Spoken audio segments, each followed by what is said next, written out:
আমরা দীর্ঘদিন যাবত আপনাদের সামনে কোরআন হাদিসের কি বললাম আর কি রাখলাম,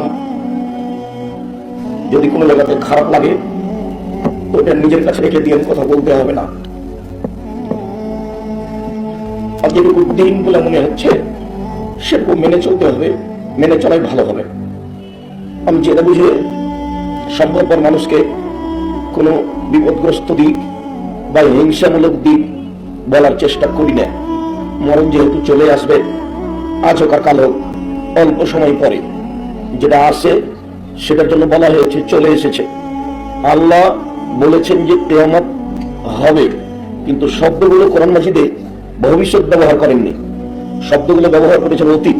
তো কিয়ামতটা হয়নি। তাব্বাত ইয়াদা আবি লাহাব, আবু লাহাবের দুই হাত ধ্বংস হোক, কিন্তু আবু লাহাবের দুই হাত ধ্বংস তো তখন হয়নি। তো আল্লাহ ব্যবহার করেছেন যে আবু লাহাবের দুই হাত ধ্বংস হয়ে গেছে। তো কিয়ামত হবে, তো সব শব্দ আল্লাহ ব্যবহার করেছেন কোরআন মাজিদে কিয়ামত হয়ে গেছে। তার মানে যেটা আসবেই সেটাকে ধরে নিতে হবে যে হয়ে গেছে। তো মরণটা কি আমার মরণের দিন চলে আসবে, আপনি আপনারটা জানেন না, আমিও আমারটা জানি না, কেউ কারোটা জানে না।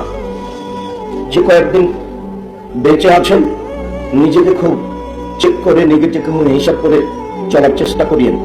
আমি আপনার দিনী ভাই হিসাবে যা পরামর্শ দিচ্ছি তাতে 1 নম্বর পরামর্শ দিয়েছি, 5 ওয়াক্ত সালাত আদায় করতে হবে যে কোনো মূল্যে, আপোষ করা যাবে না।